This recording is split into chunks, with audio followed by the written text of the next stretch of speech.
Episode 24, die wysheid van Spreuke, hoofstuk 24. Het jy al ooit geval en gedink, nou is alles verby? Miskien het 'n verhouding in mekaar gestort. Miskien het 'n besigheid misluk. Miskien het jy 'n besluit geneem waaroor jy spyt is. En terwyl jy daar gelê het, het die stem sag vir jou kom sê, jy sal nooit opstaan nie. Dis te laat vir jou. Jou lewe is nou te veel van 'n gemors. Hier is die groot vraag. Wat doen jy wanneer die lewe jou neergooi? Vandag gaan jy ontdek waarom val nie die einde is nie. Hoekom wysheid gebou word en nie gebore word nie. En hoe God se geregtigheid jou vrymaak van wraak. As jy dit snap, gaan jy ophou lê waar jy geval het. Gaan jy begin bou met wat oorbly en meer soos Christus begin leef. Wysheid moet gebou word. Spreuke 24 vers 3 en vers 4 sê, deur wysheid word 'n huis gebou en deur verstand word dit bevestig en deur kennis word die kamers gevul met allerlei kosbare en aangename goed. Dink vir 'n oomblik hieroor na. Salomo praat nie net van 'n fisiese huis nie. Hy praat van 'n lewe. 'n Lewe wat bly, word gebou deur wysheid, die regte keuses, deur verstand, die regte fondament, deur kennis, die regte inhoud. Baie mense bou hulle lewens op emosies wat verander. Sommige bou op mense wat jou teleurstel. Ander bou op sukses wat vergaan. Maar die Here sê, bou op wysheid, bou op my woord. Bou op dit wat nie kan wankel nie. Die vraag is, waar bou jy jou lewe tans? Is dit 'n fondament wat sal hou? Moenie jaloers wees op slegte mense nie. Die skrif sê dit duidelik in vers 1 van hoofstuk 24. Wees nie jaloers op slegte mense nie en begeer nie om by hulle te wees nie. Hierdie waarskuwing is meer aktueel as ooit.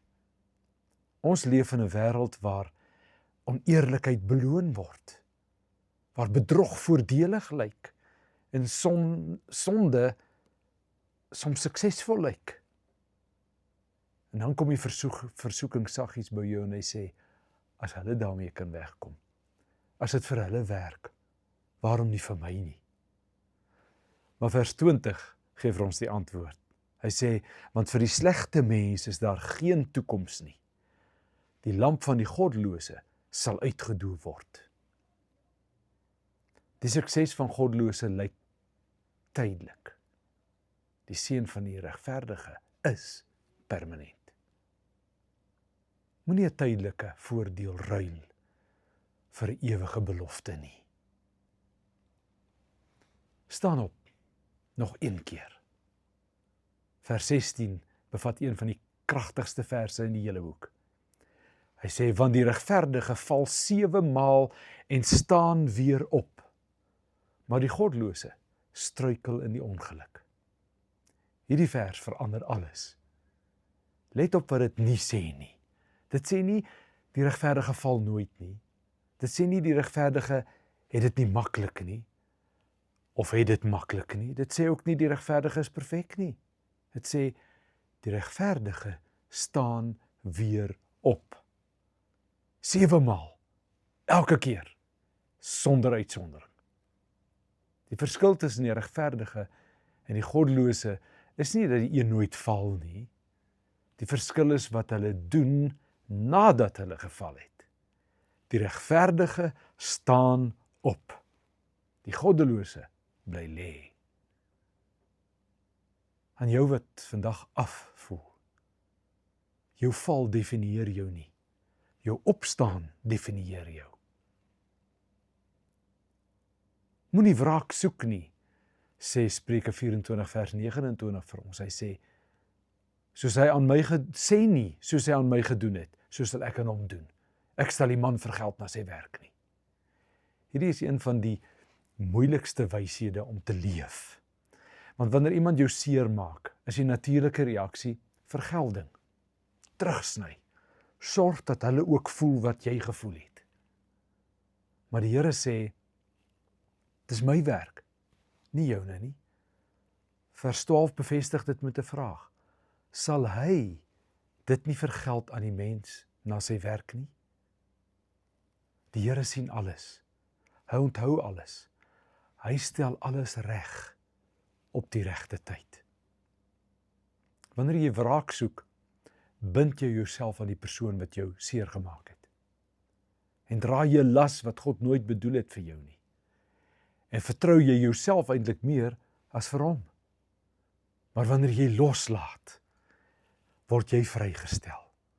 Word die Here verheerlik en word wysheid sigbaar in jou lewe.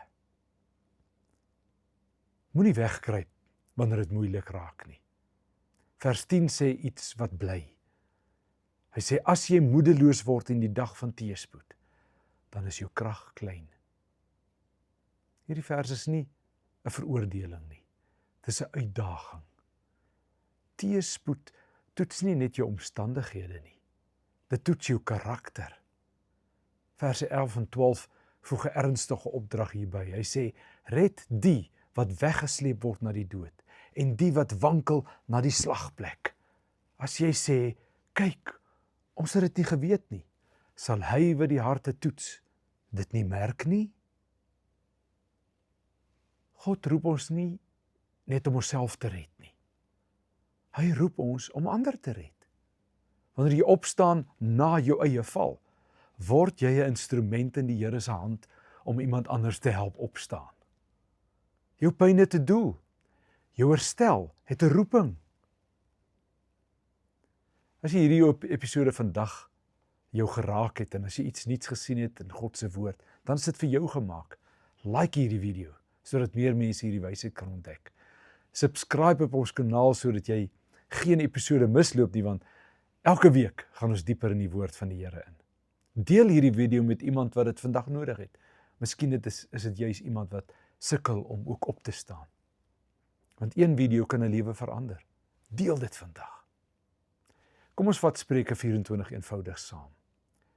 Bou jou lewe op wysheid, nie op verganklike dinge nie. Moenie jaloers wees op die sukses van slegte mense nie. Die regverdige val, maar staan altyd weer op. Laat God wraak neem. Jy is vrygestel. Staan op en help daarna iemand anders om ook op te staan. Sê dit saam met my. Ek staan nog een keer op. Ek staan nog een keer op. As jy vandag besluit, ek gaan ophou lê waar ek geval het. Ek gaan my lewe bou op wysheid. Ek gaan wraak loslaat en God vertrou. Tik dan hieronder by die comments. Ek staan op. Een opstaan na 'n groot val verander alles. Een besluit om te bou op wysheid open 'n nuwe toekoms. Een oomblik van genade teenoor iemand wat jou seer gemaak het, kan 'n ketting breek. Die vraag is nie, het jy al geval of het jy al misluk nie? Die vraag is, sal jy opstaan nog een keer? Tot volgende keer. Leef in oorwinning. Groete hier uit Jatniel.